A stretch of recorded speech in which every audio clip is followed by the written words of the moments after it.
Hello, everyone. This is the second virtual Bevy meetup. Last time, end of January, when we met, we had a gigantic lineup, 6 speakers. I learned my lesson from that. And yeah, today we're going to have 3 amazing speakers, Arend, Manuel, and Tamas. I made some announcements over the last few days. I guess you guys saw already what this night is going to be about. We're going to start with Aaron today. He's going to talk about his iOS game Sudoku. I think we still don't have an Android version, but hopefully that's being worked on. And he's going to tell us all about the process of that and the challenges, and also what Bevy made it like easy for. Manuel, in the second presentation, will talk about his Bevy animation graph tool. That is a nice coincidence with the like recently landed Bevy animation PR, and I'm curious to hear how this correlates. And in the end, Tamas will talk about building a widget library for Bevy UI, which is super exciting because we all are super critical about where Bevy UI is right now. But I think Tamas will show you what amazing things you can already do with the Bevy UI as of today. So yeah, I'm not going to bore you with slides today. We're going to jump right in. I'm going to pull Arend up, and the flow is like last time. You find this little QR code down there to go to a live Q&A page, which I will moderate and which I will use at the end of each presentation to ask live questions from the audience. So please don't hesitate, don't be shy, ask away, and let's have a nice interactive conversation here. So without further ado, let me get Arend on stage. Hey, Arend, I'm going to also pull up your slides, and you're still muted. So good evening. Here we go. Yes, thank you for having me, Stefan. So yeah, my name is Arend van Belen. I'm an independent software engineer and also a novelist from the Netherlands.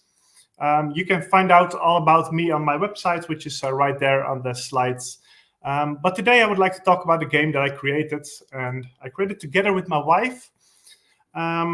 So disclaimer, all the beautiful design, that's all her, but I did the implementation. And naturally, it won't surprise you that I used Bevy for this. So first of all, why did we create Sudoku Pi? Well, the answer is really simple. We just love playing Sudoku.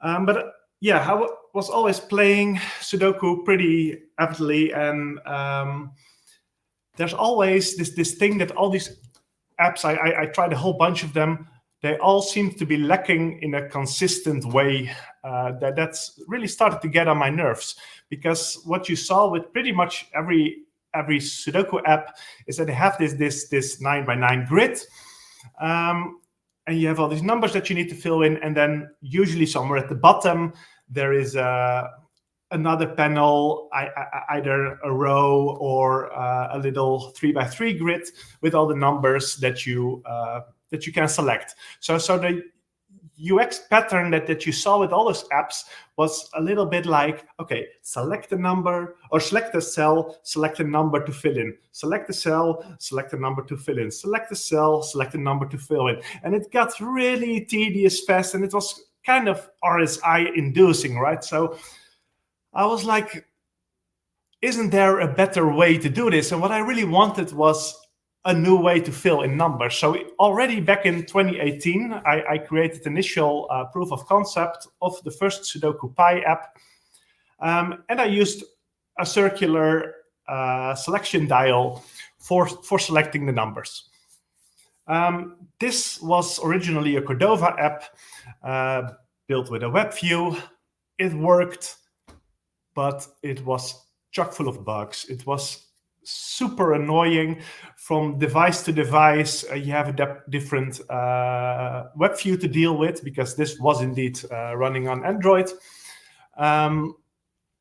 Porting to iOS was near impossible in a satisfactory way, primarily because because of this circular wheel, I really rely on touch gestures, and Apple in a web view said, no, you cannot use these bottom 50 pixels or no matter how many it is.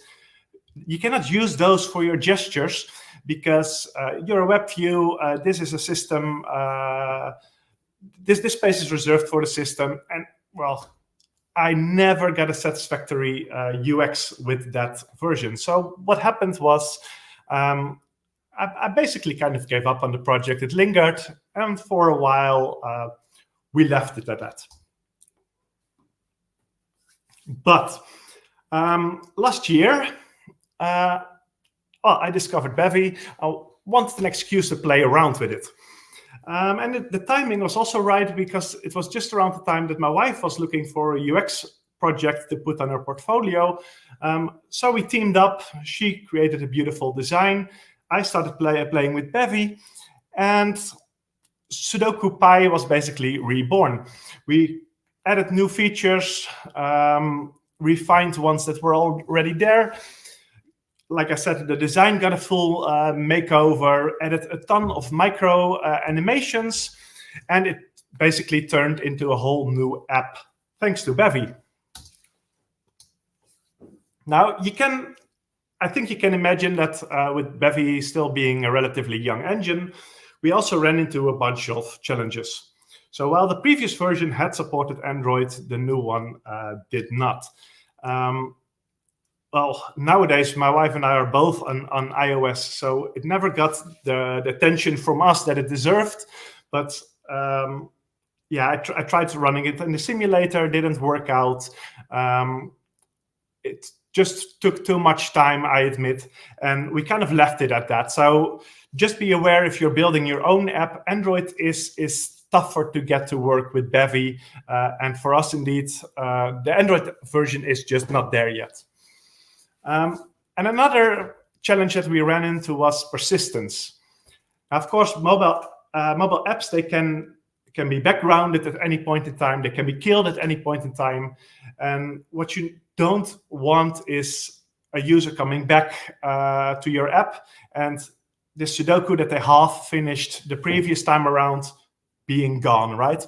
So I started looking for events like, okay, what event can I catch to implement persistence, make sure that I store all the state so that I can restore it when the user comes back. No matter which event I tried, didn't work out. I haven't checked yet whether this has improved with Bevy 0.13. Maybe Stefan would know the answer to that. But ultimately, I went for a quick and dirty hack. Just whenever the user fills in a number, I persist everything. That way they don't lose anything. Simple but effective. But the challenge that actually I spent most time on, and which I hope to show you a little bit more about, was getting a responsive UI. So even if you're building your app for iOS only, you still need to support multiple screen sizes. Getting an app out there just for iPhone is not going to cut it if you want to be published into the store. I think it is even mandatory that you support iPad as well. And of course, iPad versions can also be run on the Mac nowadays. So you still have to account for a bunch of different screen sizes. And yeah, there's other things you need to take into account, like the notch that you have at the top of the screen. So there's a few mobile-specific things that I will dive into. And one fun trick that I'm going to show you right now is what we did was we built all the UI up front. And why did we do that? Well, first of all, it helps with animations. I'm going to show you that. Oh, sorry. Yeah, there it is. This is our app. I'm running it on desktop. This is not in a simulator or anything, so I can resize it pretty much at will. You can see there's already a little bit of responsiveness in there. But like I said, we build all the UI up front. So what it means is that I can slide between the screens of this app. I'm going to use a little bit of a shortcut that is not available in the real app. But one thing that I can do with this is I can go, well, let's go to a game. I can go back or to the settings. I can go directly to the high score screen. I can go back into the, what is it called? The onboarding, the very first welcome screen that you only see the very first time. But all these screens that you see, they are all created at the very start. And for me, that's really convenient because it also means that I don't have to worry too much about reactive updates of the UI, because this app starts, all the UI is there, and from there on, it is just smooth transitions between the screens. Another thing, like I said, we have these multiple screen sizes, and for instance, the high score screen is a great example of that. Like if you run this just on iOS, I think you will get a ratio that is more or less like this. But if you run it on iPad, you'll get a much wider version. And at some point, there's even a responsive cutoff here. We replace the picture for a wider version, and we can scale like that. And being able to do this on desktop without having to deploy to all the real devices, that is already very useful, because the amount of testing otherwise is just horrible. So this is like, it looks like a simple effect, but it is something I'm quite proud of. And I will show you here the implementation of this very high score screen, because Stefan already mentioned it, like we're all having our gripes with Bevy UI. Me too. So what I did was I created also a custom widgets. Well, I wouldn't call it a framework, but a custom widgets system for this. So you see here, I can build fragments, and I can build a column. I can use styling, and like this is the scroll section. So that is this top part where you have these little lovely quotes that you get. So how do we build that? It's 3 columns. I need to do a little bit of manual tweaking here to get the borders lined up. And then here's the text part. And then there's the wall section. Like if you hadn't realized that this is like an old Asian wall with a circular door.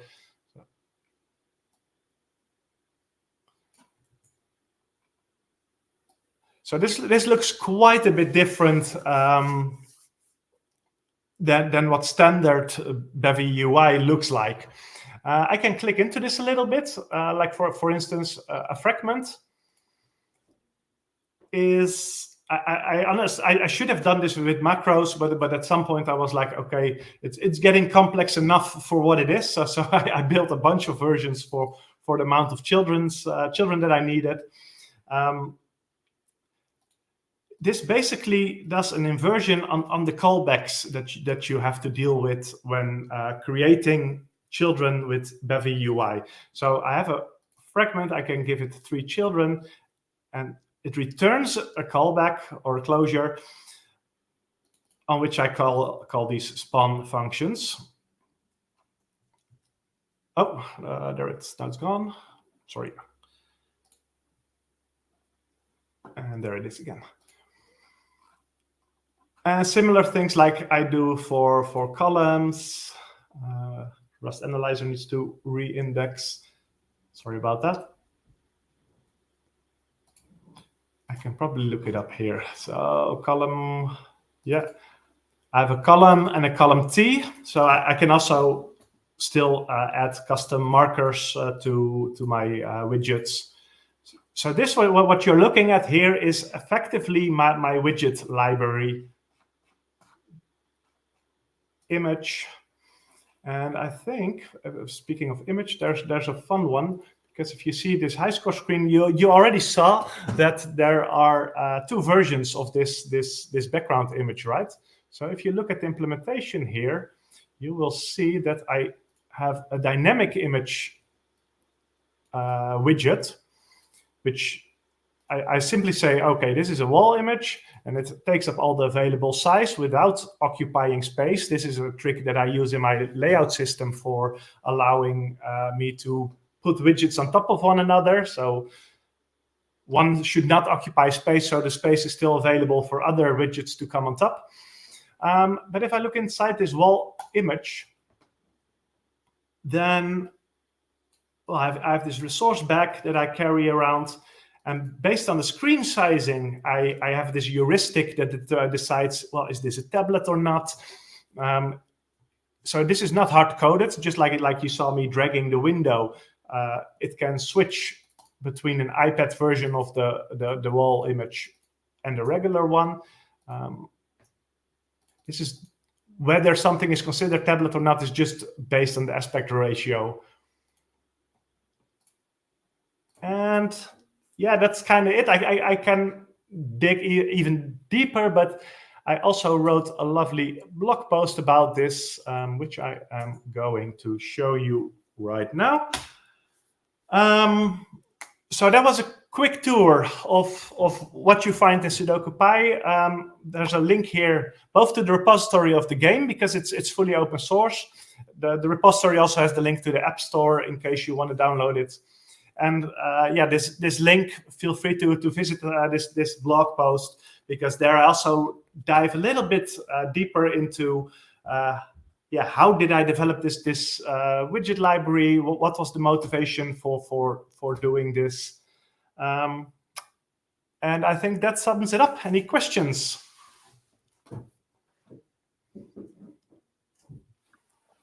Great, Aaron. Thanks for the presentation.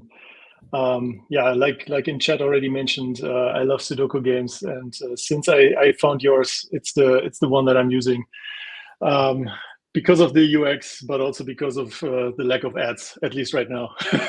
yeah. So we got a bunch of questions. Which I'm going to keep like that. That's awesome. Otherwise, I'm going to fork it. Exactly. So we got a few questions in Live Ask.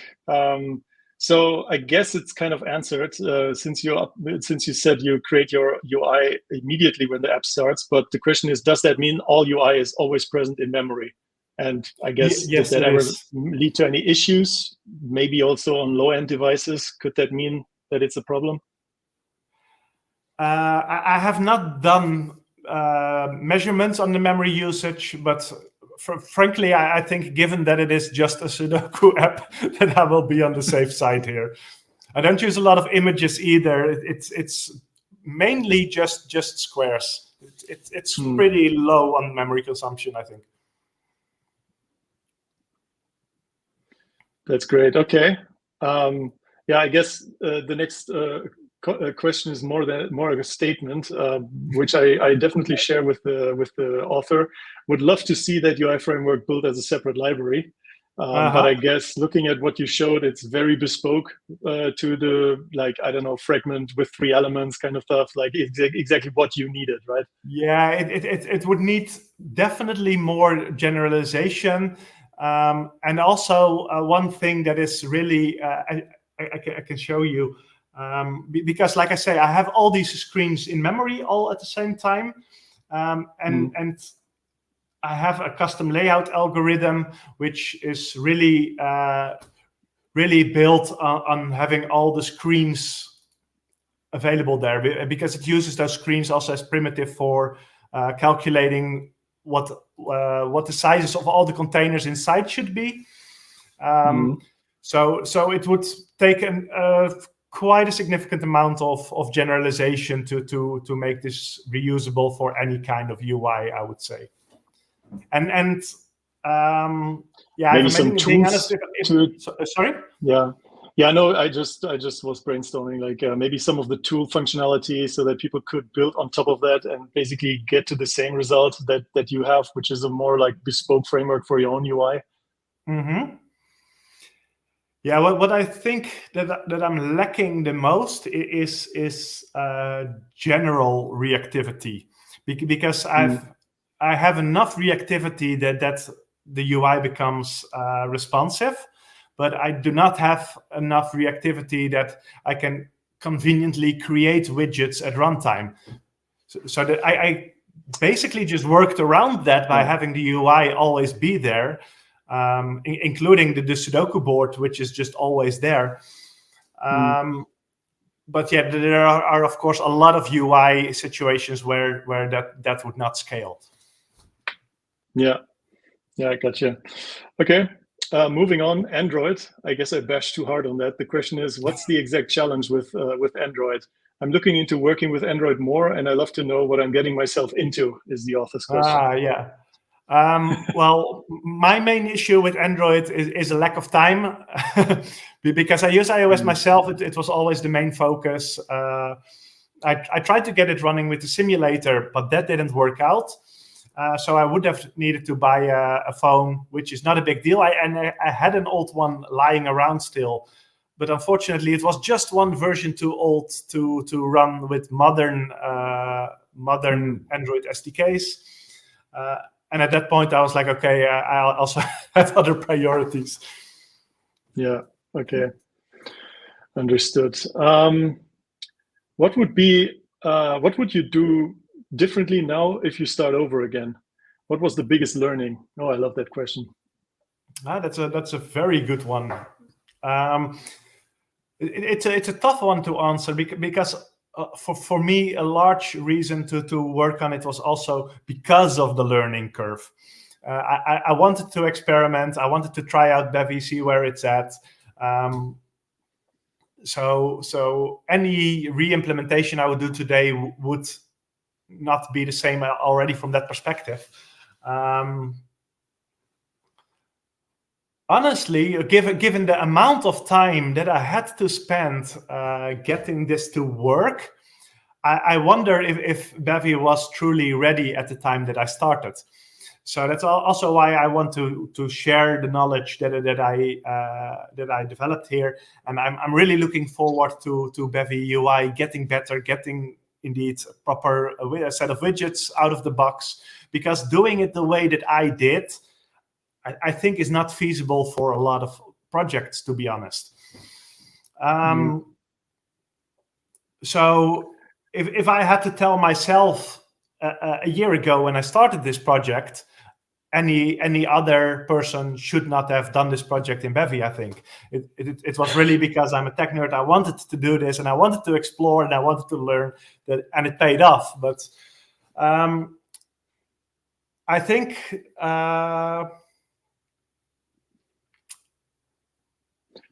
But you wouldn't say you wouldn't do it again, right? Just to make sure. I would not say I wouldn't do it again, but it's also mainly because of personal interest. Yeah. Okay, I gotcha. I think this is also an interesting question. Is it possible to export and edit the Bevy UI in like the way that you set it up via code as a scene file to iterate over without having to recompile? I have not tried that yet. I'm not, because I started with Bevy 0.10. I'm not sure if scene files were even already there at that point. But yeah, at some point I was so far in that I could not try that anymore. So I don't know. I do think that going forward, I think scene files or at least a DSL that allows you to define your UI in a truly reactive way. I'm also thinking like Qt QML, for example. Something like that. I think that would really be a right path forward for Bevy. Yeah, that would be cool. And an editor for that UI. Exactly, yeah. Okay. Interesting question about the iteration times. Like how long, like since you had to recompile every time you had to change anything, right? Like it's obviously very dependent on your machine, but like how bad was it? Oh, I would say 3-4 seconds. It's not taking long at all. Okay. And were there any UI specific, or let's say any device specific things where you had to iterate actually testing it on the physical device? And how long was that iteration time?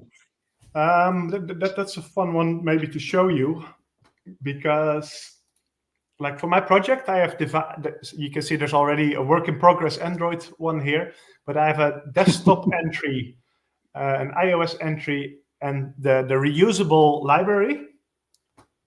Now the desktop one is the simplest one. It has a main and it goes into the main of the library. But apart from this main, which just uses the default screen sizing and the default zoom factor, I also have a run with fixed sizes. This is the one that I use for iOS. And like you can see also here in the iOS one, I think, it's this. Here I have this tiny little bit of iOS specific code where I have a hard-coded padding for reserving space for the status bar at the top. Oh, that sounds like the notch. The notch is not even this one yet, but I also take that one into account with real testing indeed. But I take some screen dimensions and I have to take this native scale. This is a really fun one that I would have never discovered if I didn't have, by chance, an iPhone 12 mini, because apparently they use a different scaling factor on that screen that other devices just don't have. Sorry, where was my, here. So I have to pass that in, and then things work again. But it was a bit tricky to test those things. Yeah, that I can imagine. But the iteration time from changing a line of code to having it on your device, what would be your estimate? For iOS, it was a little bit longer because I first need to compile the dynamic library and then start it on through Xcode, but maybe half a minute. It's still not long. Oh, that's still amazing. I worked with Unity before. That's a whole different ballgame. Okay. I saw a lot of generics as well in the code, and the question is, does that impact compile times? This goes into the same direction, but I guess you already answered that. It's still pretty fast. Not noticeably, no. Yeah. Okay. I still have 2 more questions, but maybe we're going to do it like last time. Can you stick around and we do a little panel at the end? And of course, yeah. Cool. Let's do it like that. Perfect. Then I would take a little break, and then we are next listening to Manuel talking about the animation graph.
Okay.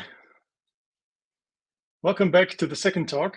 Now it's going to be Manuel talking about his Bevy animation graph tool, and I'm personally excited to see how you can create such a node-based editor with Bevy. So let's get Manuel on stage. Hey, Manuel, you're muted. Here are your slides. Sorry about that. So now it should be back. Perfect. Welcome. Take it away. Okay. Let's get into it. Hello, everybody. just here to talk about the Bevy animation graph plugin that I've been working on for the last few months. So essentially what I want to, main objective for this talk is just to give an idea of what the current scope, where I'm currently at, and a bit of a loose roadmap for the future for the Bevy animation graph plugin. Quick disclaimer, I know that there's been the recent PRs for the official animation graph for Bevy, which is very nice. But yeah, at the moment, this has nothing to do with that. It's a separate plugin, and it essentially works as right now. It completely replaces the official animation graph. Sorry, the official Bevy animation plugin. So yeah. Let's get started.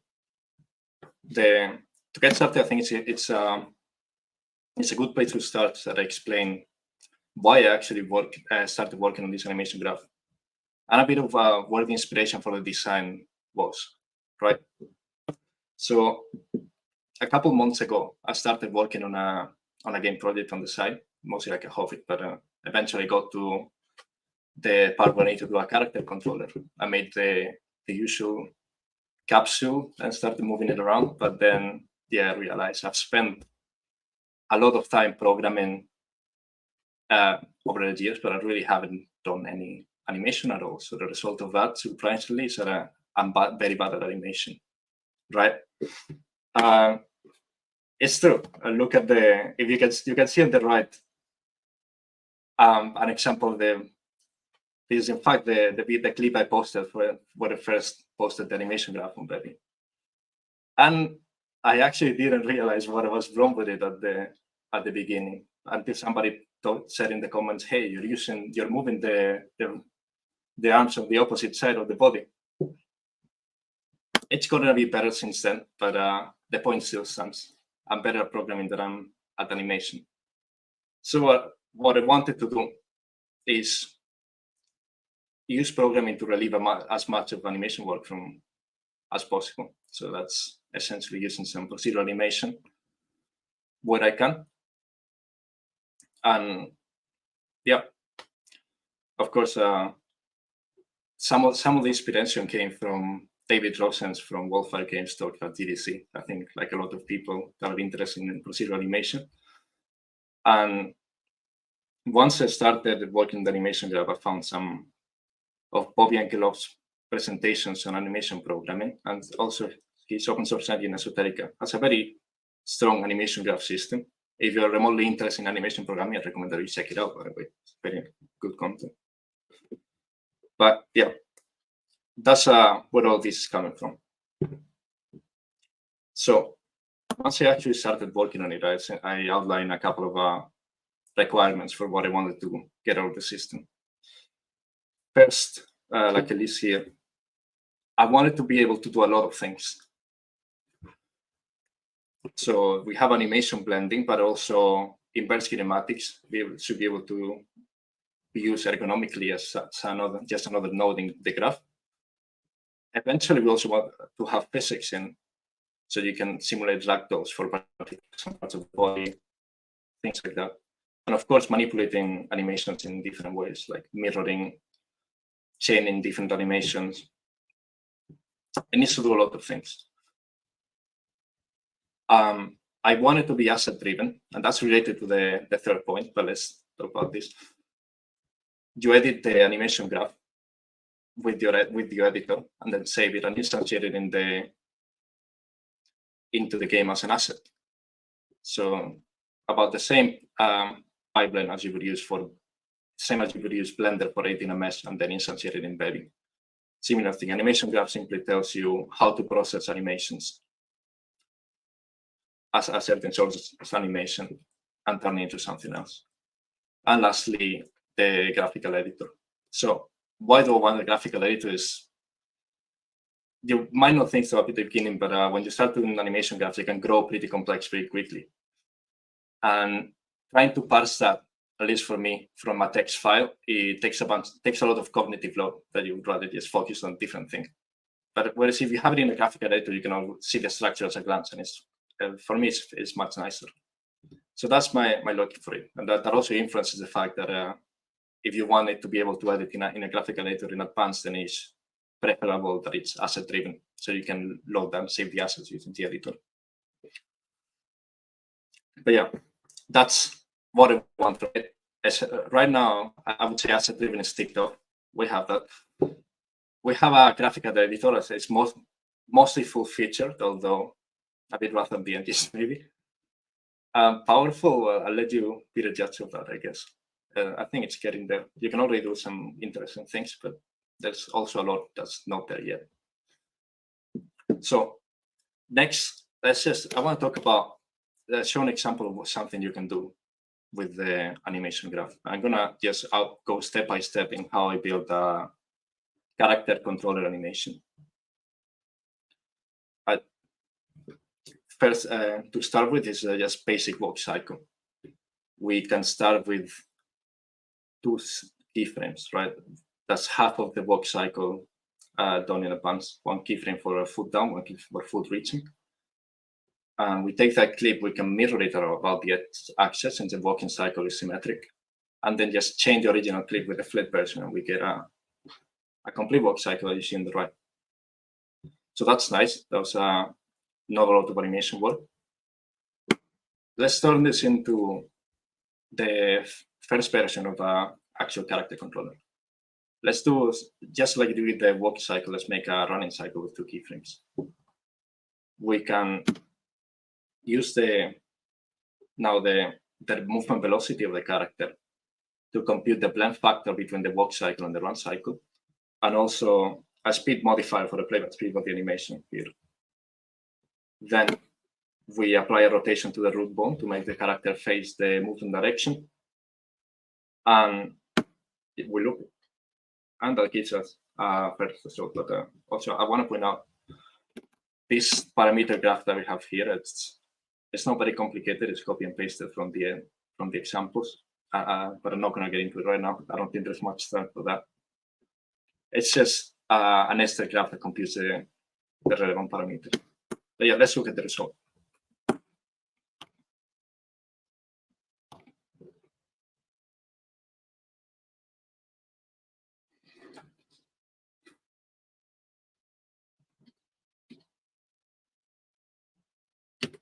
So a couple of things.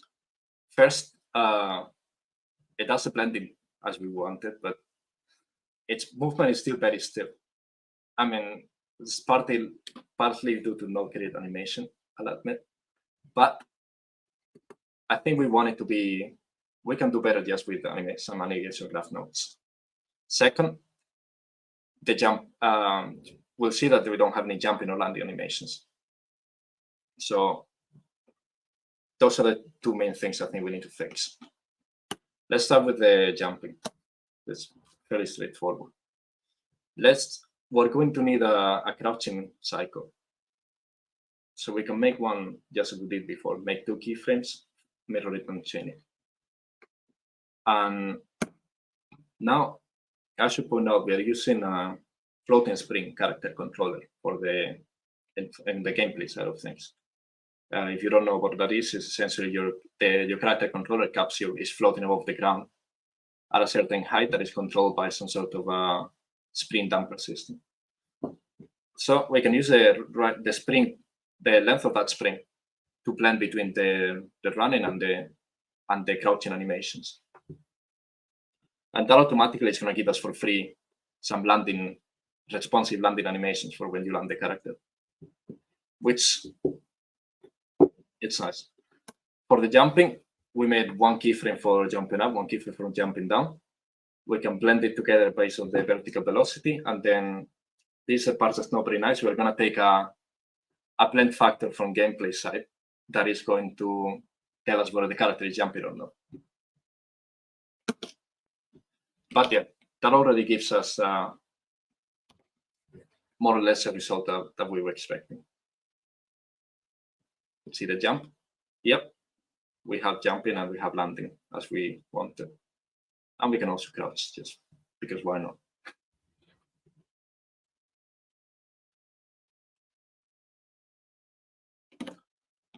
So let's address the final point I mentioned that the running animation feels very stiff and robotic, and that's still the case.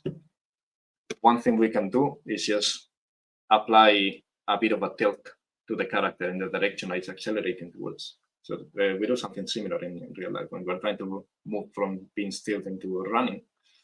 We lean forwards and we're trying to stop ourselves, we lean backwards. So let's do that.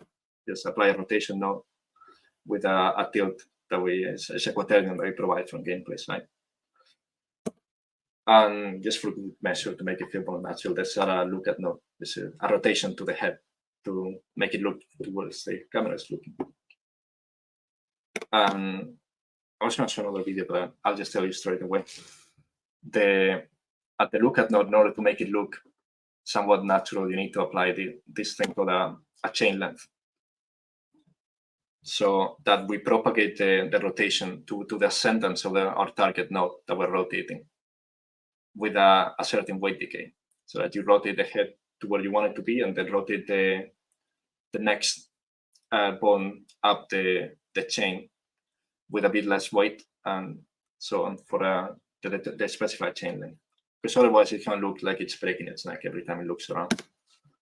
And that gives us already a good starting point for a character controller, I think.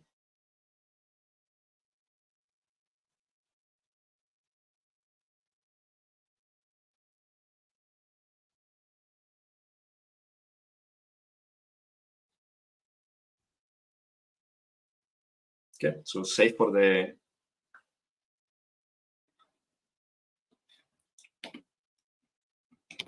if you put a bit more work in the animations in there, then it can already start looking pretty good.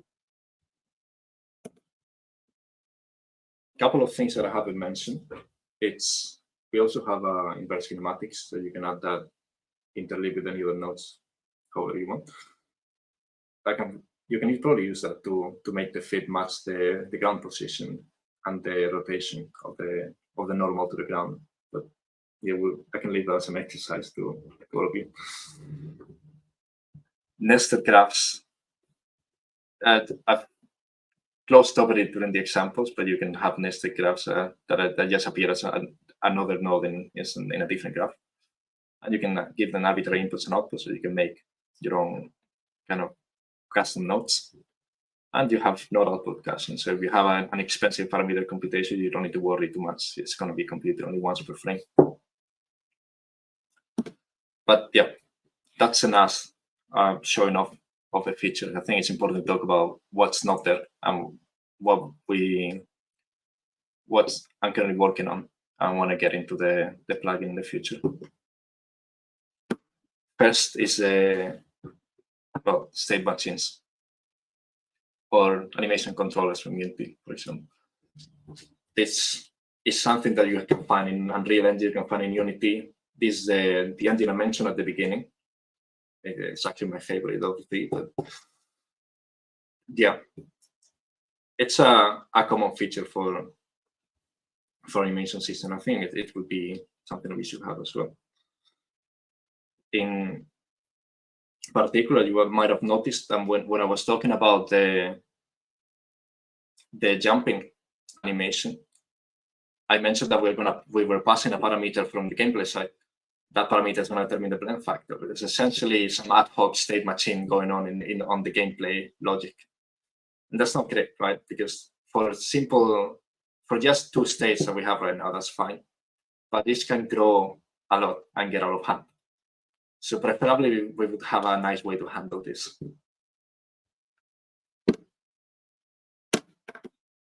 Animation synchronization, I've also completely glossed over. I made the animations specifically so we wouldn't have this problem in the demo, right? I made just the same length with the keyframes in the same positions, so that. But in general, if you want to blend an arbitrary running animation with some other arbitrary walking animation, it might have some problems because the foot positioning might not be synchronized, or there might be different lengths. And when we want to blend these humanoid animations, generally we want to have the foot positions from both animations be in sync. So what we can do here is apply a markup to some simple markup to the animation clip using animation event tracks.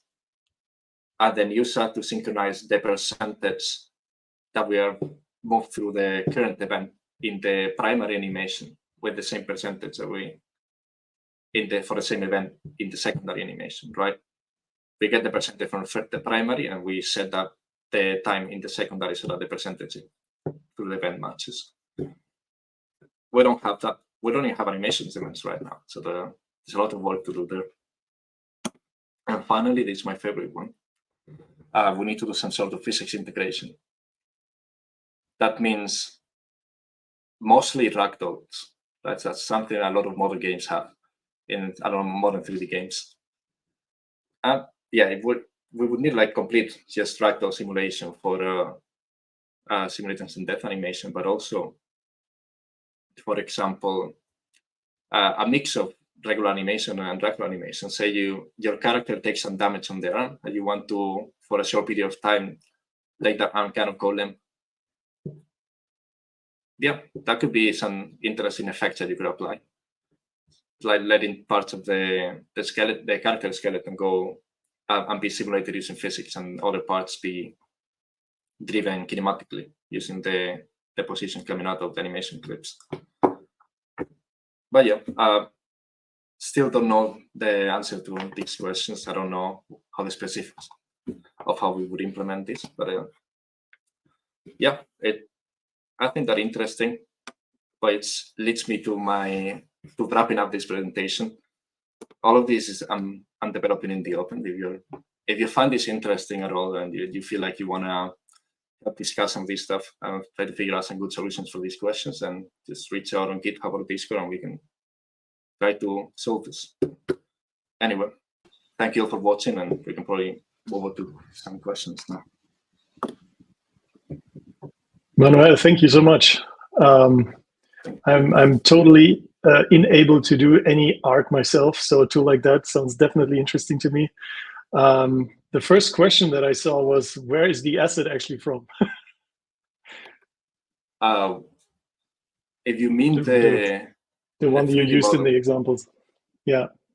Yeah, the 3D model is the Blender 3D model. Okay. Blender human 3D model that they provide for in copyright commons. Yeah. Yeah. Okay, that's cool. The rest of the game is just my game prototype that I was working on. I just use it for the example. Ah, well, that's maybe a topic for another talk. So we have one question that is highly voted, which is, can you export the generated animations? Can this be used in a traditional animation plus blending way then? Export the animation? No, not at the moment. Okay, so the whole machinery behind it will always run if you want to use that. Exactly, yeah. That's actually an interesting point. I never even thought about exporting. But yeah. Food for thought. You know, maybe you can sell the generated animations then on asset stores. Hey, speaking of which, we need a Bevy asset store for that, for you to earn some bucks. Cool. And do you think this approach can beat handmade animations? I think it has certain advantage and disadvantage. So a very good animator can make much more expressive animations, I think, with more like I guess, artistic vision. But in cases where you're just single indie developer, you're more on the programming side of things, but you still need to get some animation somehow. So I think if you don't really have budget to pay an animator, is using procedural animation where you can very much reduce the amount of actual animation work you need to do, and let you focus on other things, and it can still look pretty good and responsive. I think as long as you manage to feel responsive, so the animations convey the intention of the player, and kind of it's gonna. I don't know, I think they end up pretty decent result. That's Yeah, I'm surprised that something like that is not already part of a tool like Blender. Are you aware if there's anything like that? An animation graph for Blender. Like for procedurally generated animations. There is, so you can use inverse kinematics in Blender as a tool to create animations. Yeah. The thing is, I think there are different problems to solve, right? Because so when you have animations in a game engine, you want them to respond to some arbitrary inputs from players. So if you and that often involves a bunch of blending and changing from one animation to another, or moving the head for looking at it. If you want to do all of that in advance in Blender and just export the animations, there's going to be, the amount of animations you need is going to grow exponentially, right? That's what I think. Yeah, the interactivity definitely would be lost. So the next question is, did you use any existing Node / graph-based UI for your editor for Bevy? Or is that completely hand-rolled? Right. Yep. So I used Bevy, I think it was called Bevy UI nodes. I can link it in the chat after the talk, but I found an unmaintained library for EGUI that did part of what I needed, and just took it up, moved it into the animation graph editor project, and updated it, and did some whatever changes were needed there. Essentially. Yes. Okay. Gotcha. The next question is, what kind of game are you implementing with this? Well, it's should I talk about it? Yeah, sure. I mean, it's like TLDR. It's still very, very early stage. I wanted to play around with some sort of procedural vehicle mechanics, mostly some kind of hovercraft type style things. See what I could get something fun out of that, but it's at best in tech demo stage. I don't think there's anything worth showing yet. Well, let me know once there is something to show. Sure. Cool. I would say let's defer with the rest of the questions until later. I hope you can stick around for some panel discussion later. Yeah, and I can only repeat what is already said in chat. It was a very cool presentation, Manuel. Very impressive work. I hope that you can keep up adding more features there, and obviously work on your ambitious game project as well. Thanks, Manuel. Thanks.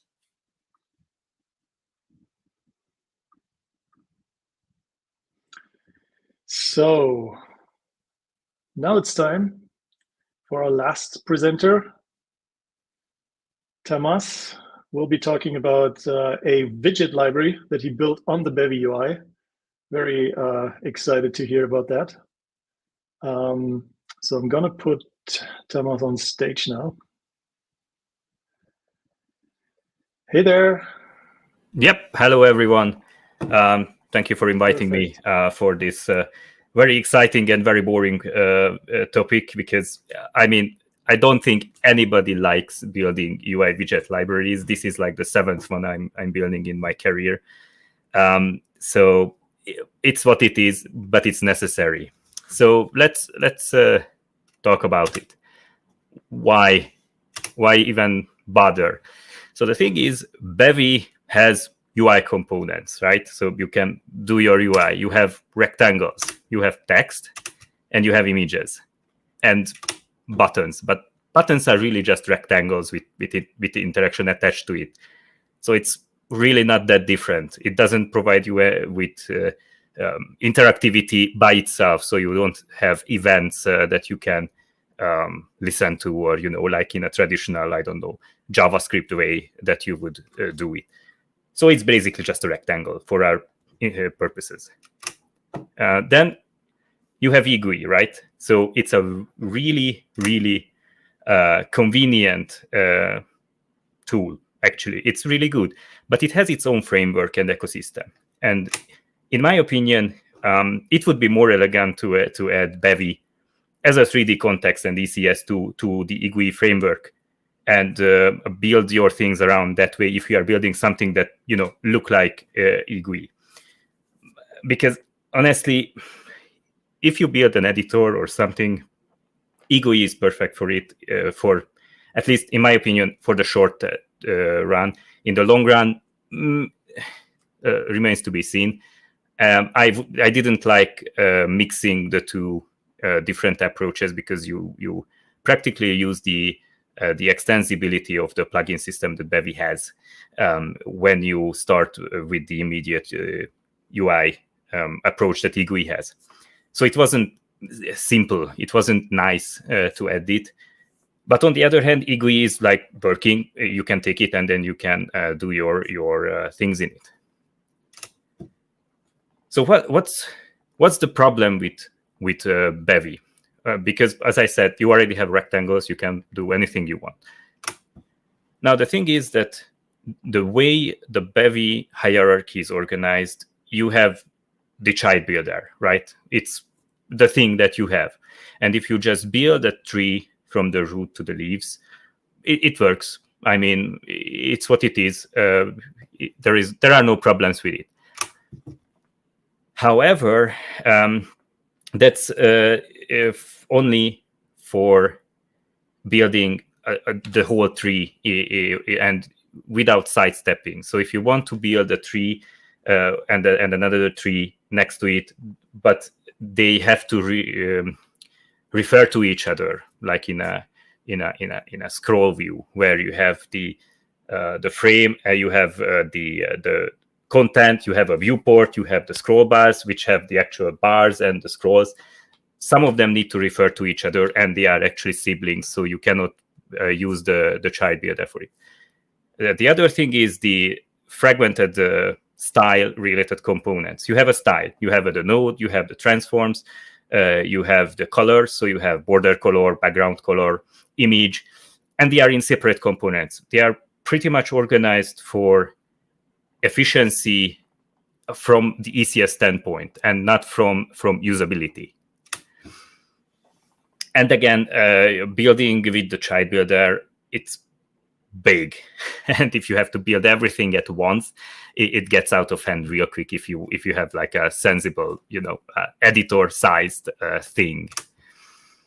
And of course, learning curve. Nobody likes trying to figure out how Flexbox actually works in Bevy, especially if you have like weird little things where the Taffy doesn't really lays out the things that you would expect. They go by the book, but you don't have the conveniences you would have in JavaScript, for instance.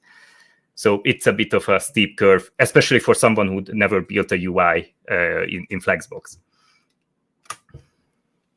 And then the one of the many problems that prevent you from building really nice UIs is the fact that the interaction component that you have in Bevy is basically a single frame thing.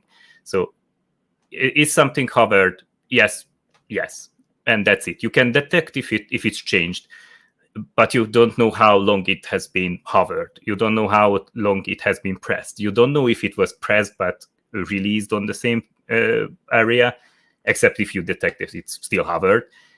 But you don't know if it's, for instance, being cancelled or just dragged. Or it's difficult to tell how to build the interaction in a flux of time when you have just a simple fact about your component. So yeah, basically animating interactions is not possible like so, unless you build your own tracking of the changes of the interactions. And just to go through my thoughts, at least my solution to these problems or today's problems. So what do we do with the widget, the child builder? So what I did, I replaced the child builder with a dedicated UI builder. The thing is, child builder doesn't give you access to its commands. So you cannot even extend it in a way where you add your own custom commands from an extension. But I created a separate one, which is kind of like the entity commands. it has its own commands, and you can directly take it from the commands parameter on your system or wherever you build it from. And this lifts the limitation of accessing the commands from inside your building process, basically.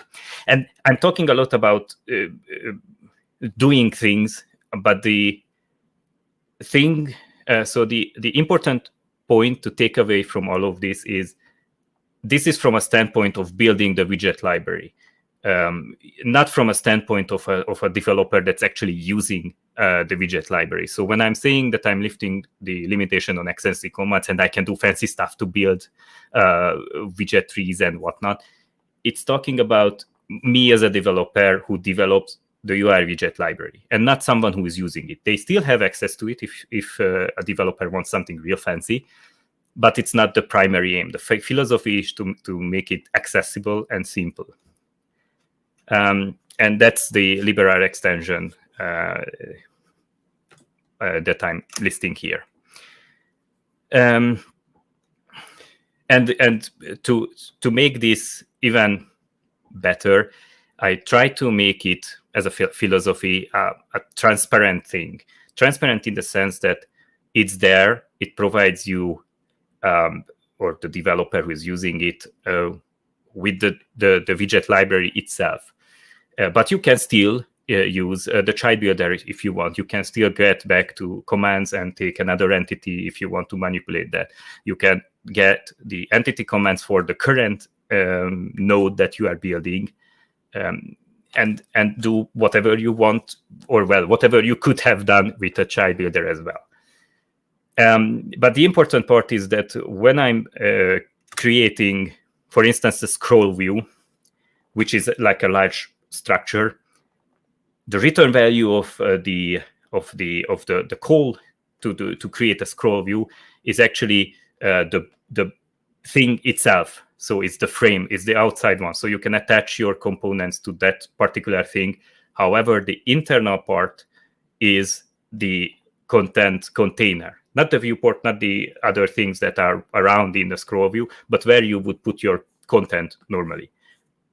This allows you to, or the developer, to actually add your content, capture the frame as well, or I will show you later on. I have contextualized the thing, so you could potentially add things to your scroll bar if you want to. I don't recommend you do that because it looks weird, but who am I to judge? And that's the basically part of the solution to make it context aware, or well, basically your editor tells you what context you are in, and I did make extensions for certain contexts. So a tab container would let you add tabs. You could still get the container and add generic components if you want to, but generally you want to add tabs. And inside the tab is a panel where you would add your other widgets like checkboxes and whatever else. And to solve the issue with the fragmented style-related components, it's real simple. I have a UI style extension on commands, which collects all of the specific commands for styling a component, regardless of wherever they are inside the style component attached to the entity or some other parts. It basically hides the complexity of accessing those components. Yeah, so we style it, we apply the style even if it's not there. So if you want to change the icon's image, we don't ask questions. It's on the style, we'll find it and it's there.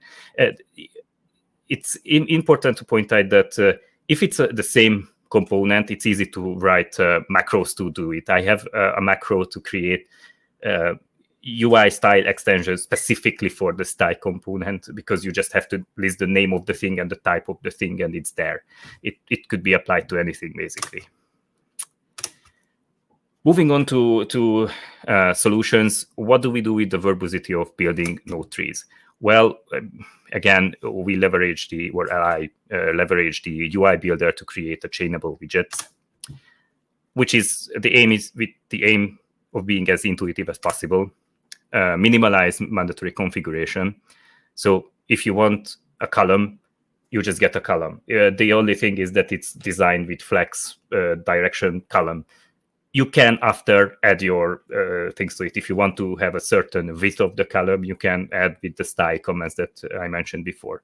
If you want to have a different background color, you do it the same way, but it's not mandatory. You don't have to type that out if you don't want to. If you just want a quick layout, you just want a column with the interesting width, you just ask for a column, as demonstrated or well shown here. So this is basically a UI builder for a root entity, wherever that is, and you ask for a column. You get a builder that you can capture in your callback, and that's also a builder, the same as what you have outside. And you can ask for a row on it, and then the row will give you a contextualized UI builder where you can add your whatever you want on it. And this is easier to read, and it's more in line with practically any other UI building approaches that I have used so far. Yes, of course, you have to type out things that you want to customize on your thing. You cannot go around that, but you are free to create your own extensions for UI builder if you have a very specific setup that you repeat often, for instance. And moving on to the solutions, what do we do with the learning curve?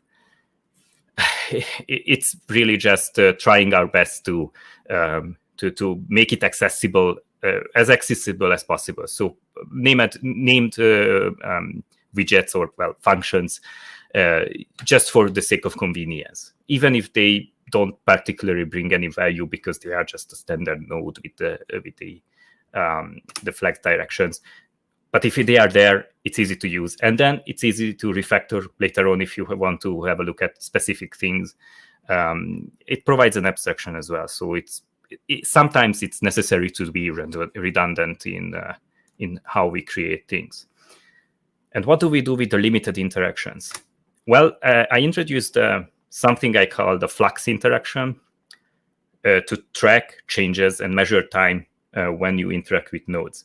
Now, this sounds scary, I know, because if you have like 1,000 entities, each throwing little boxes, you do not want to process all them. So there is a little trick I do, and it's really simple. I just measure the time, of course, for the interaction with a stopwatch, and if it passes a certain threshold, we remove the components, so no systems actually match those entities anymore, and there are no updates, which means that instead of, I don't know, a microsecond to update animations for one particular thing, we essentially remove that entirely. So it's like nanoseconds. It's the basic cost of running a system that matches entities in a for loop that has nothing or close to nothing, 1-2 entities. So this is the root of the or the source of problems that you could have with these sort of things, and I think I killed that in its forming. Complexity by clamping time. So what am I talking about? What is the current progress? So I have created layout elements to basically just have a container which accepts a node bundle, basically, or any bundle. I don't judge, but the point is that it's just whatever. Then I have columns, rows. Of course, everybody needs columns and rows in a flex box. And I created scroll views, which is a pretty basic thing to have anywhere where you have content that's actually could potentially fall out of your viewport. Size zones. I'm not saying it's the best name I ever found for something that's a UI widget. It's basically a zone that you can size by grabbing the edge. The interesting part about size zones are that they are not columns or rows. They are actually columns or rows based on the tree of widgets that are surrounding it. So if you put a size zone in a size zone, then the second one will change orientation. And then if you put more inside, it changes orientation again. This is necessary to be able to move them to the right way and lay out the elements inside correctly. I created a tab container as well, which is, I think we all know what a tab container is. So let's move on. The docking zone is the more important part here, because the docking zone is actually a size zone with a tab container that can accept floating panels, which is something that, I mean, you have already, all of us have seen Windows, and you can just move them around. But docking them somewhere is not straightforward, and docking zones solve that issue by combining the size zones with tab containers. And when I'm saying all of these, anything that sounds specifically designed here can be combined with anything that you can think of. So if you want a static, quote-unquote static thing, something that's not named here or listed here, you can do it. I do not stop you from doing it. You can grab the UI builder's commands or the entity itself and then just do your thing. That's the whole point here, not to provide everything, but to provide a scaffold, a framework to do everything that we can think of. And something that goes into the library later on will be beneficial for everybody, but it's not necessary. The other thing that's important for UIs, and this is already even the floating panels and the docking zones are editor territory, but menus are clearly a part of something that should be an editor, or something that's more of a program or application that you use rather than a game. But I can imagine regular menus in games. But anyway, I created menus that can have menu items with leading, trailing icon, toggle menu items that you can that has state. So basically, they keep track of the current checked state. Submenus that you can just open, have more menus inside, horizontal, vertical separators, of course. Context menus, which are really interesting in the way that in my solution, they are actually context-based. And the context menu is the only thing that uses reflection from Bevy. Everything else is just using Bevy UI as a dependency. So the context menus take any component that implements the context menu generation and gives them a container, and then you can, in your implementation, implement whatever you want. Which means that once you enable generation of context menu for an entity, that entity will generate context menu for all of the components that need a context menu, which is what I would expect from a context menu, actually. So if an entity has something to say about itself, let it. Of course, I also have icons and labels, but icon is just basically a convenience widget for an image, and label is just text. The same reason, it's just convenience. For inputs, I have checkboxes, radio groups, again, horizontal and vertical sliders, and drop-downs. Elephant in the room, I do not have text yet. So that's coming, but it's a large chunk of work to do a text input well enough, I mean, to be included here. And it needs actually other things, not just managing the box itself, but you actually need to consider focus management for the whole UI that you are currently in, because otherwise you have no way to copy, paste, select, and do all those things without interfering with other elements on the page.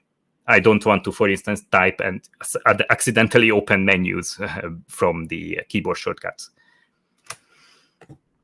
And as for interactions, which are not really elements, but things that you can attach to your elements and then handle what they do, I have Flux interactions, which provide measured changes and provide not just the current state of a hover, but whatever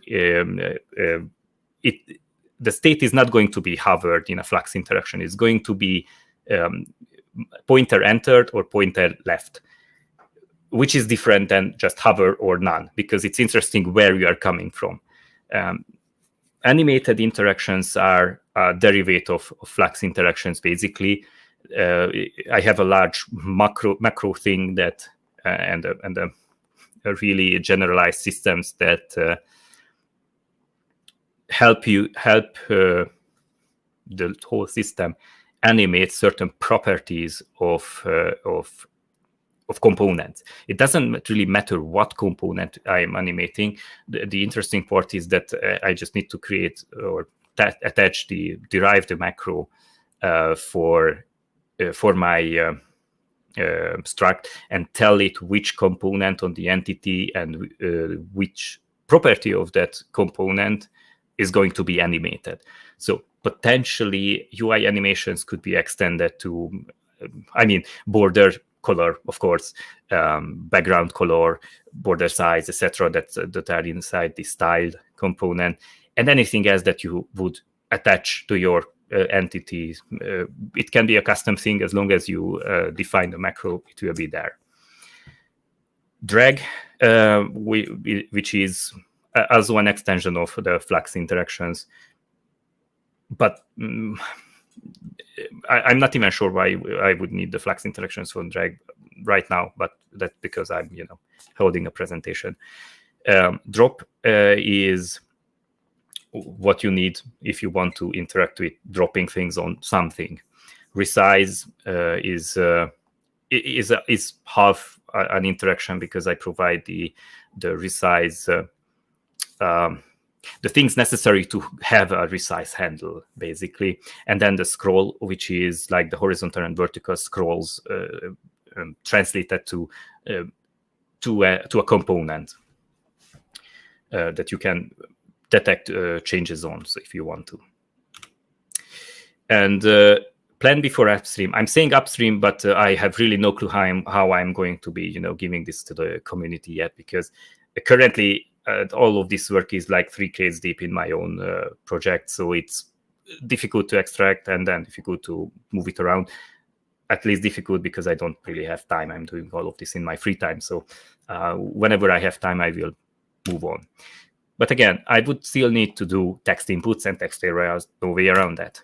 Text layout widgets to represent basically what you would find in a markdown document, headers, body, pre-formatted, whatever. These are also conveniences and really just tie in to the theming or how to do theming for your whole game or application. Foldable panels.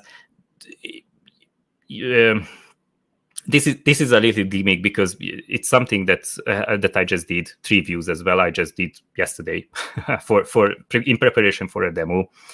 Tooltip, yeah, it's useful. Theming support is just to provide a common way to theme your nodes, regardless of whether they are your own creation or part of the widget library. There should be like a common way to do the theming and focus management, keyboard navigation, and that sort of thing, which is usually useful for basically anything, not just for accessibility, but using an editor is, I just notice on myself that I just do things and try to do things that I can, but I already get the impression from my widgets that I can, but I still can't. And focus management is part of the solution for that. And I need to do accessibility paths, of course, to make sure that everything is like working properly. Internationalization support is in parentheses because I might be thinking against putting that as part of the widget library. Maybe some scaffolding will be going in there, but probably not the whole internationalization support. What's the problem with creating a widget library in Bevy? Hierarchy view cannot use UI nodes. And the reason a hierarchy, like the one you have in EGUI Inspector, if you implement it in Bevy UI, The reason it can't use UI nodes is because it can't use UI nodes, because it can't use UI nodes, etc., etc. You get the point. If you represent entities with more entities, you immediately blow up. You can work around it. There are ways to work around it. And honestly, if you open the developer tools in Firefox, you cannot inspect Firefox itself or Chrome itself. You can inspect your document, but not the inner parts of how it renders things. So it's annoying when you create a widget library or widgets or whatever that you cannot directly inspect them, but it mainly applies to the hierarchy view itself. So if you I don't know, skip that when you try to render the whole view, you will be more or less out of the waters. And with that, let me hold a little demo. I think I do have a few more minutes, right? I don't. Anybody still awake? So, disclaimer: I made save for the first screen. I have made this entirely yesterday, and most of in my free time, of course. And most of the time went into fiddling with the 3D rendering, which I haven't touched, I don't know, for months, and fixing GLTF glitches that came from Blender that we didn't see in Blender. So let me just bring it up, and I'm just going to cargo run this so all of you can see it. So this wonderful little oddly colored thing is my test page that I use to test the combinations and the actual look and feel of the interaction, the animated interactions that I made. So for instance, if I just have the background color with I called it pop, but it's basically without any animations. You can just do it. If you press it, it turns green. If you release it, it goes back. If you cancel the press, which is an important, it's an important part of UI that you can cancel things, and canceling a button press is interesting. Here you don't see anything because there is no animation. But what happens when I animate it? You see there is I hope you see, by the way, in the encoding, the little time it takes to take the full color. Same goes for pressing it. And if I were to cancel it, it turns red for a moment. Then you can take it one step further and define easing animations. So you don't just pop, but you have a little easing. It's not terribly visible when you only have a background color. But what happens when we go to, let's say, something that's more interesting? For instance, to a border. I think you can see that little expo easing there.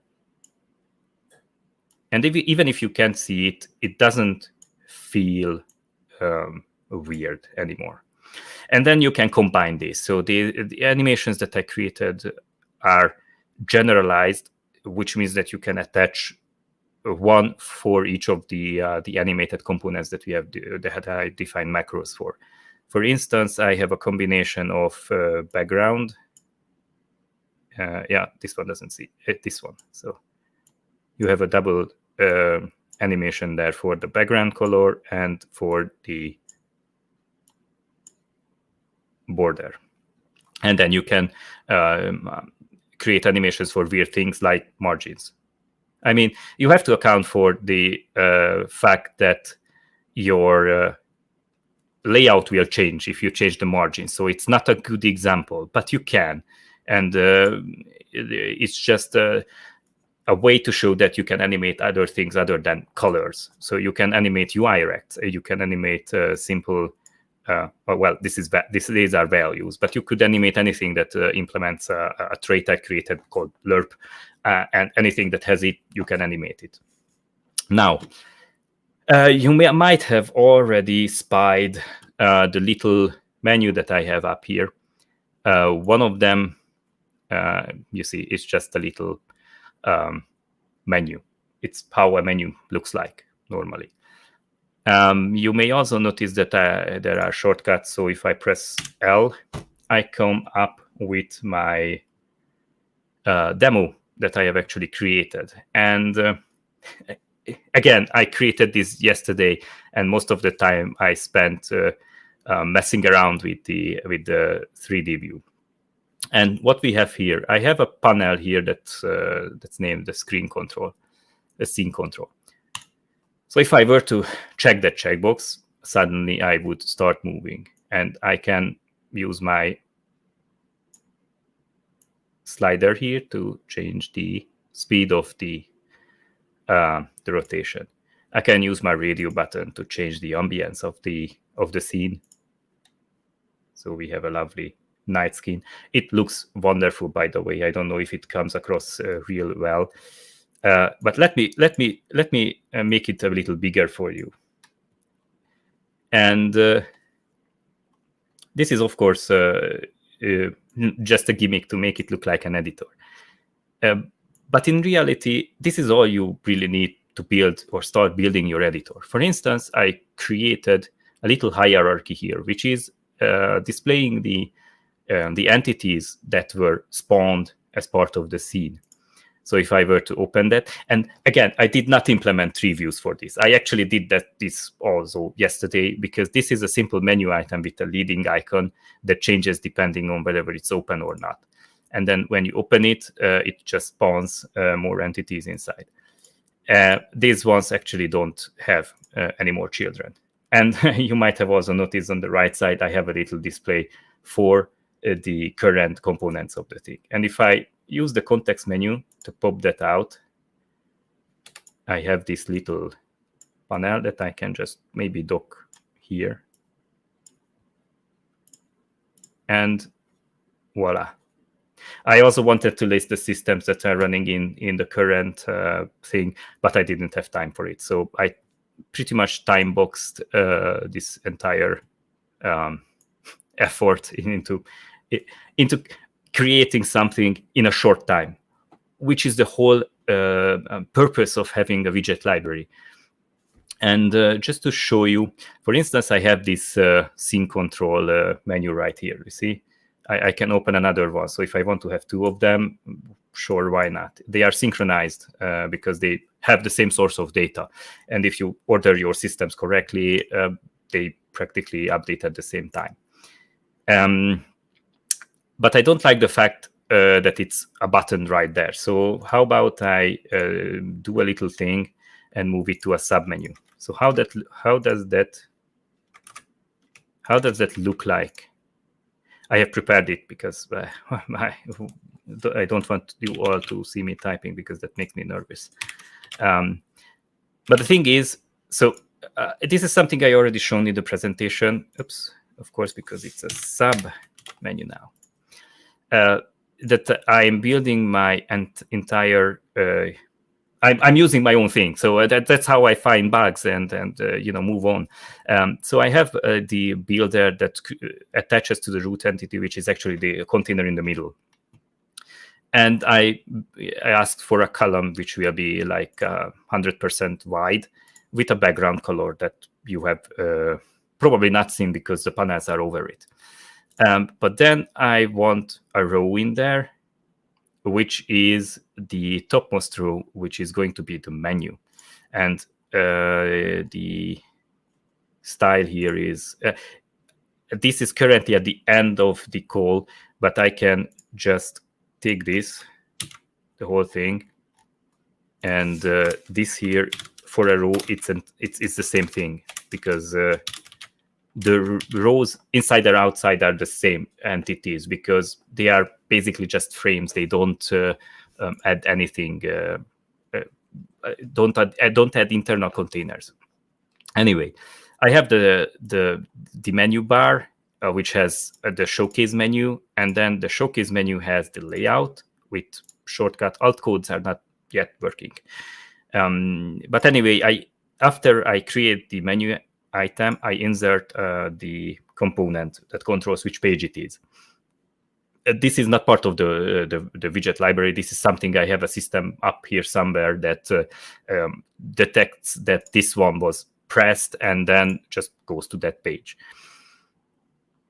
By query filters, by the way, so you can just filter for this.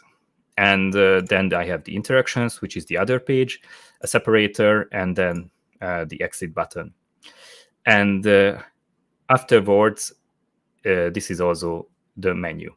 And now that I wanted to move the scene view control open thing into a submenu, so I created a panel here. And now if I run it again, it should be in the submenu instead of being in the main area of the dropdown.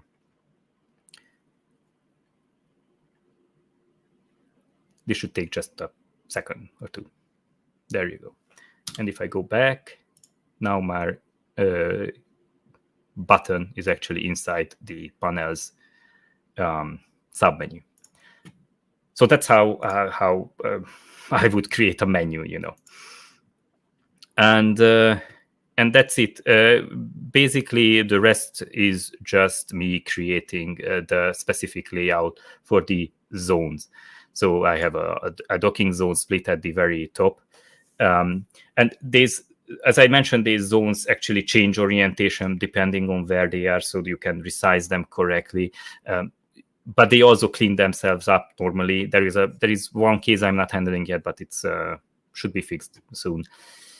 So the point is that to build all of that, you have to create the docking zone splits and create in the left side, you add the docking zone with the hierarchy, or well, I did hierarchy tab 3, which is just an empty tab, basically just to fill up the space. And then moving on to the left side, you still have the scene view and then a few more tabs, and then so on and so forth. So that's it. The many things should, well, not many things, but a few things still should disappear from this structure. Again, limiting the necessary effort to create just the basic things. I think basically just the size is what's necessary normally. And every other, well, there is a min size. So there is actually just two properties for this. So this could be potentially removed or changed in a different manner. But I still have a few issues with how Taffy and Bevy synchronizes the layout, the nodes required for the layout calculation. Sometimes it still just blows up if I'm not careful about how a widget library creates or moves things around. The problem is usually moving things around because, for instance, the floating panel that you have seen. So if I were to grab this again, for instance, this is a floating panel, but as you have seen, the content remained. This is not an immediate UI. This is a persistent node structure. There is a panel that was part of the tab container, but that panel is now part of the floating panel thing. And when I dock it again, this will actually create, so it splits the zone and creates the new tab container and then embeds the content of the panel, moves the panel actually here. And the problem is that creating things and moving things at the same time is like super not good if you do it from commands. So these actually need to be done from systems right now because how things are right now. But I call them like infant sickness. We will grow out of this, and this should be stable without the. It should be stable in a more elegant implementation as well. Let's say. Anyway, that's me. I hope it was interesting enough, and again, I hope to move on and create all of the things that I talked about that would really bring it together, and then find a way to open source it. This particular part, I would eventually like to see it in Bevy. If not this one, one that is similar enough that lets me do the same things. Basically, I don't have a strong opinion. I just did it because I didn't have it. So that's me. Wow. Tomas, I think there were some head explosions in the chat when you suddenly casually swapped from the example to a full-fledged Unity-like editor there.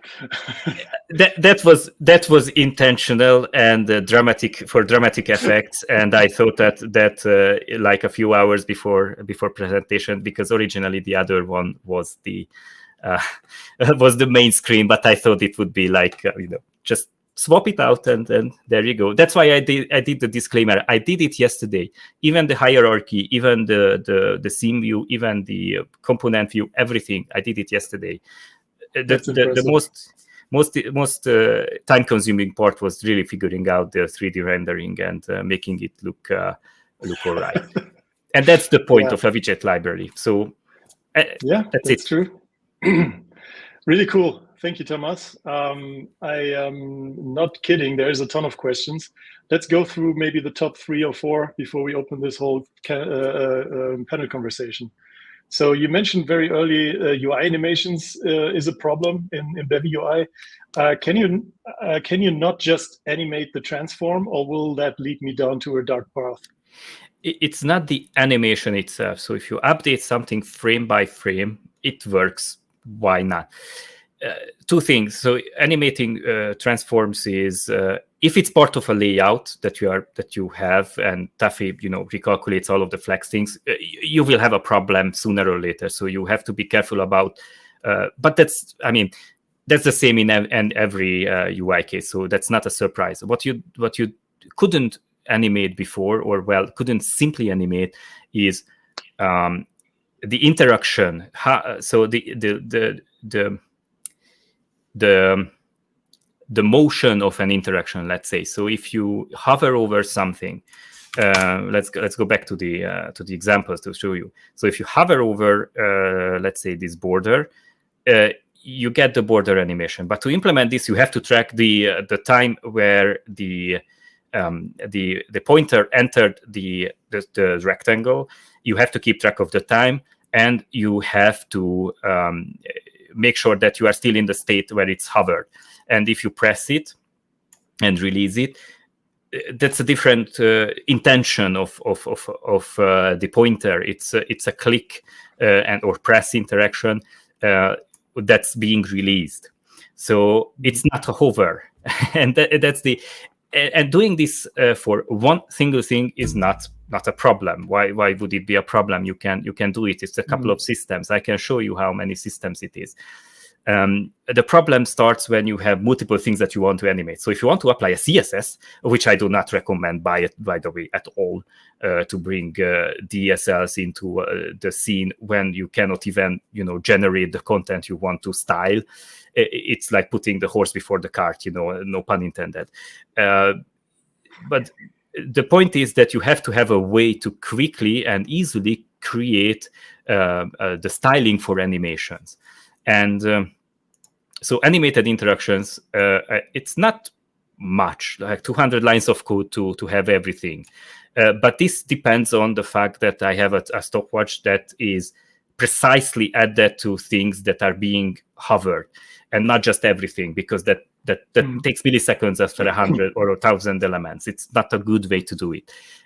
This will make sure that the fax interaction, that it's on the element that are being interacted or was recently interacted. So I have a thing that calculates animation values. So basically a value that tells you how far you are into the animation. So you can apply it to anything and interpolate, and then you get a value out of it. And I have other systems that project this value to certain parts of your component. So if you want to animate the background color, you can do that. And I will show you. This is how I do the background colors. So I have 2 lines and then 1 here. And now if I want to animate a background color, I can attach the animated background color, give it an easing, an animation length and whatnot, and it will just calculate the thing and do it because I don't want to bother with it. That's really cool. Wow, this is entirely embedded in your project right now, right? I think I saw yes, the question actually. as well. Like, what kind of project is that? What kind of game are you building? I'm building. Well, I'm porting because I built a lot of things already in Unity. I had a map editor and everything in Unity already when they just kicked us out basically of the industry, and I'm porting that. There is nothing from it yet. Nothing for the reason because I don't have editor widgets that just let me one day, just throw together a library. So and again, the classic, I want to build a project, but hey, I'm working for 3 months already on getting the widget library that I always needed. Yes, but it's still faster than waiting for Unity to fix a single bug. So, and they have multiple times screwed up undo for me. So this is no biggie compared to the 4 years I'm losing already. So. Okay. I guess you halfway answered it already. The next highest question is like, take my money. Where can I get this? So what's the roadmap to open source it? I guess people want to just touch it. First of all, don't touch it. There is a simple reason I'm not open sourcing it yet, because I tend to just make commits that change 2,000 lines of code in a single night. Because I realized that, oh no, that this was not going to work because now it's ugly, and I just rewrite the whole thing. And it happened multiple times. Even with the most recent Bevy release, I had to completely rewrite the thing because they changed the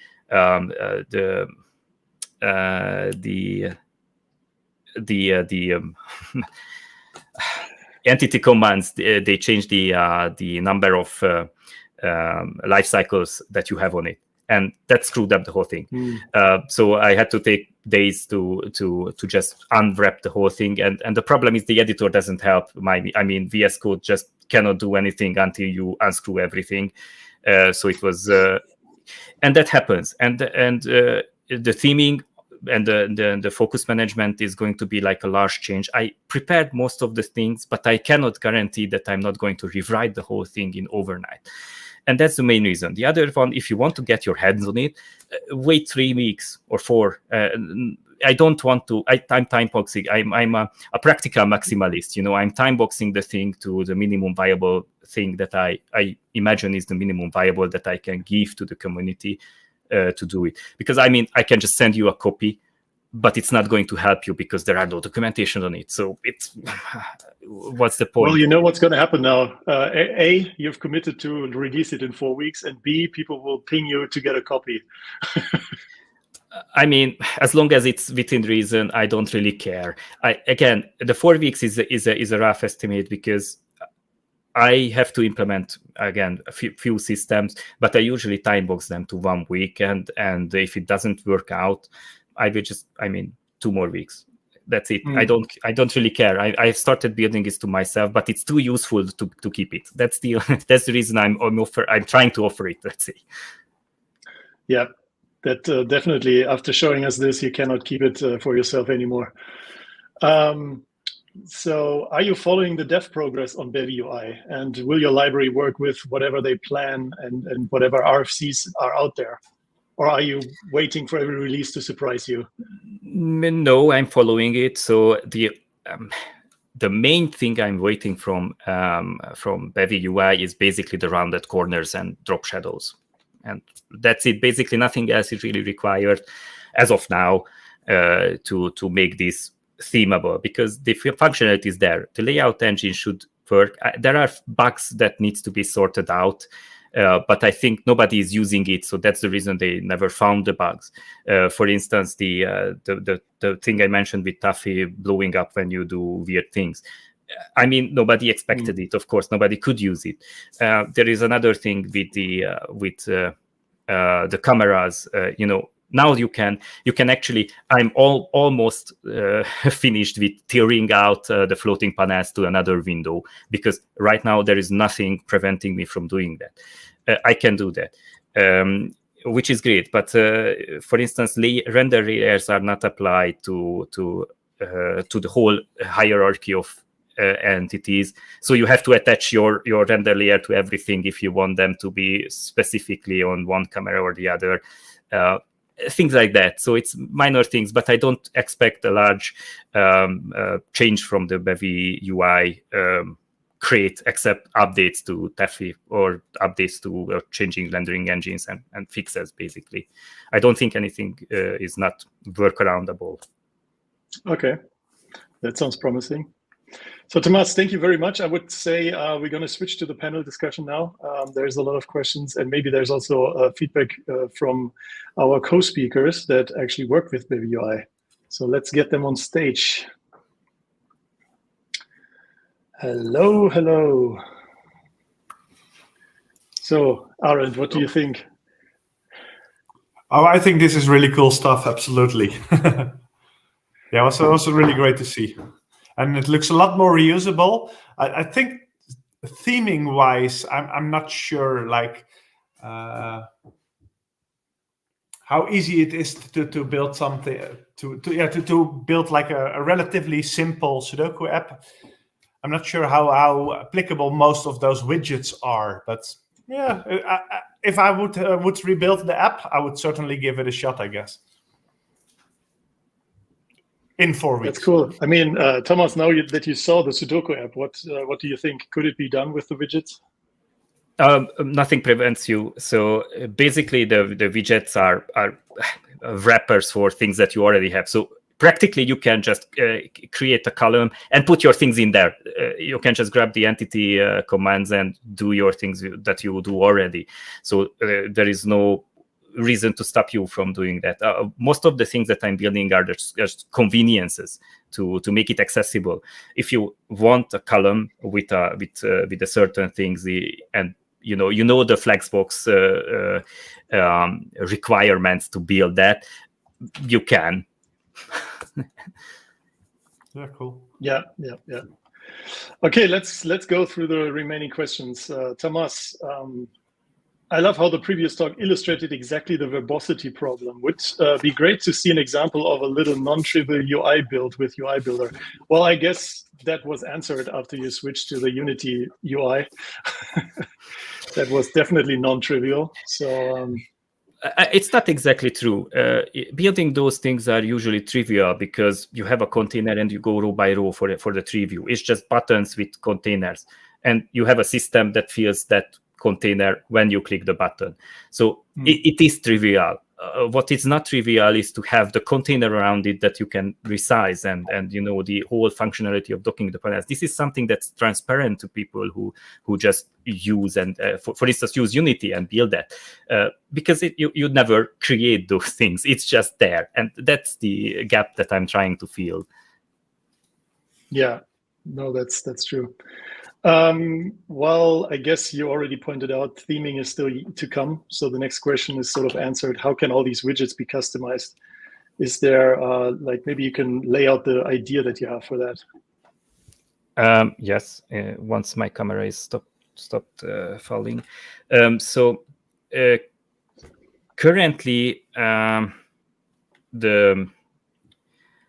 when you build one of these structures, at each stage you have access to the styling of that component. So if you I can share my screen again if you want to, and I can show examples. But the point is that the chainability of this thing lets you just ad hoc apply your themes or the custom things that you want for the specific box that you are currently styling. That is trivial at the moment. It's already there. I'm using almost everywhere where it makes sense. The only thing is that these are commands. So you have to think about if you have the luxury of applying those commands as you are building the thing. Don't do that at every frame, basically, because it's an extra step. You would write a system for it and do it the manual way, grab the style and do it, which is what I do in critical places. To move on from that to themes is where the contextualization of the whole UI builder comes into play, because you can attach functions to the specific UI builder, and I imagine the theming would do that. So I will create the theming specific functions and callbacks to style something, so style itself basically with a given configuration. And that's something that we would have a resource or something that where you define your colors, and I will collect and write out all of the customizable parts of the widget.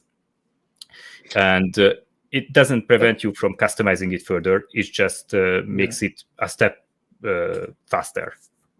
Yeah. So I guess it's fair to say that whatever you use today to style what is in Bevy UI today will basically be the same concept used for your widget library. Yes. I do not want to add complexity or a DSL or anything. It's just convenience. There is a magic inside, but it's still just convenience. Magical convenience. Will there be a default style? Most GUI libraries I've seen are just ugly out of the box without applying any specific style. The style you have seen is something I created yesterday. So I will create a default style, two exactly, one dark and one light, that is going to be looking all right, according to my eyes. And it's going to be like the default one. You can change between the two. But the reason it was probably blurry, for instance, is like the rendering is a bit weird in the latest Bevy. The text is just blurry, and you can't do anything with it because it's probably the anti-aliasing is applied to the nodes or what. But again, that should be crisp, and if it's crisp, it's just a color. So I will probably try to make a good one, and you can take it. I don't mind. Yeah. Okay. Aaron, the next one is actually for you. Is there any sound in your game? And I guess, what was your experience building sound into a mobile app? Well, I don't have experience building sound into it because no, there isn't any. Okay. Have you dabbled at all with sound? Actually, one thing I was considering doing is vibrations for if you make a mistake, those kind of things. Haven't gotten around to it yet, but I did see that there's a Rust crate to do it on iOS, so it shouldn't be too hard. Oh, interesting. Yeah, I definitely saw this cat game that was just recently launched also integrates haptics. So hey, maybe there is some code out there. That's cool. Manuel, I'm downloading the editor right now. Is it possible to work with this? With a Mac Mix Ammo rig? I have no idea what that is. I hope you do. I think Mixamo is animation library. I have to say I haven't tried any assets from Mixamo, so I can't tell you. But if you run into issues, just let me know and we can try to figure it out. Yeah, create a ticket. Okay, cool.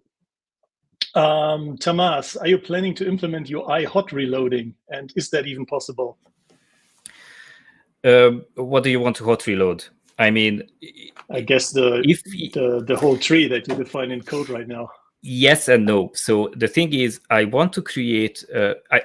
If you have watched my videos in the devlog, I created a way to save out I didn't create it. I mean, it's just taking the scene serialization from Bevy, writing all the things.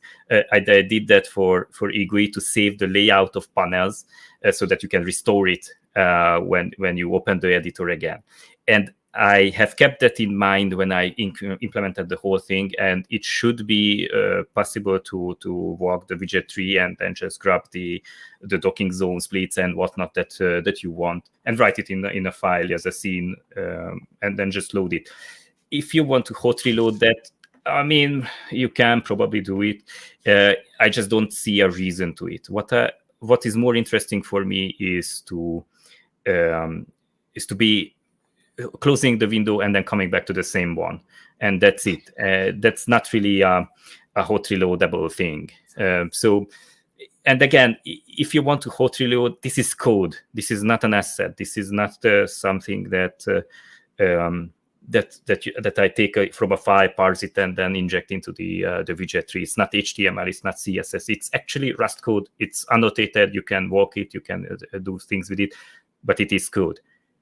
That said, you can serialize it, and then you can import it. If you place it in a file, you have to have a system that injects it, probably if there is a change on it. I mean, it should work with the scenes. If we probably can do it, but I see no reason to do it as not as part of the widget library. Saving the structure, as I said, the panels and the layouts, yes, perhaps, but even that is not really something that should be part of this. I don't know. Yeah. So technically, it doesn't keep one from doing that. That's probably all there is. Yeah. I don't know how the scene files work and if they are hot reloadable, but technically nothing prevents you, because they are just entities with components. As you probably not seen it, but this only has dependency on Bevy UI, and I mean Bevy and the UI part. And reflect specifically for the context. So there is nothing fancy in it, and it's just entities. I tried my best to make sure that when they are injected, they are automatically processed and in the right state afterwards, which should work well with the hot reloading scene files. But I haven't seen a scene file yet, so I'm not there yet. Yeah, I hear it's being reworked anyway. So, okay. I have one last question that actually got an upvote. So I would say we cut it after here. And that would be for Arend. Would you consider current Bevy interactions is one of, if not the most limiting factors for Bevy UI? For me, it has been, especially being limited to left-click, press, release, and hover. Yeah, that's a tough one to answer, because I am not using Bevy UI. I built this custom layout system also. But in the end, like, because I'm building a mobile app, everything is basically touch gestures. And well, I did generalize over that part, so I can write code that looks the same for both clicks and touches. But ultimately, like, this whole selection wheel is just hold, and you drag to one of the numbers and you release again. That's the main interaction. So yeah, I really didn't need much more than touch, move, and release again. It's just a really simple app, basically. Yeah. Okay. But that's an interesting point. You use as touches, right? Did you make use of multi-touching at all? Is that going to be something that's going to break the current flow? If while touching, I add a second touch and stuff? It shouldn't break anything. I tried at some point, and it just works, basically. But all the main interactions are single touch, so I don't use multi-touches for specific things. Yeah. Okay. Man, so much amazing content, guys. I'm so happy to have had you here, and I think this was 3 amazing presentations. I'm so happy. I would make sure that I'm going to upload all the videos afterwards. So provide me with slides that I can share, so everyone who missed the event today will be able to look it up later. And yeah, I guess the last closing words. Alarm. The last closing words would be to the audience. Thank you so much for being here and interacting with us, asking a lot of interesting, smart questions. I'm super psyched to have so many people interested in this topic. And yeah. Oh, by the way, Thierry from last time's meetup actually was nice enough to send me some Bevy stickers. So if anyone in the audience is going to GDC next week, hit me up, let's talk, and I can give you a nice Bevy sticker for your laptop. Other than that, I'm asking out there, anyone, do you have a great idea for a talk? Do you know someone in the community that you would like to listen to about the project that they're working on, or the Bevy crate, or anything Bevy related? Just reach out to me. We have covered for a few events, but obviously I'm always keen to hear what else is out there and could be interesting to share. So with this, I would wrap it up for today. Thank you, guys. And thanks to the audience. Thank you for hosting. Thank you. Indeed, thanks. Have fun. Ciao, ciao.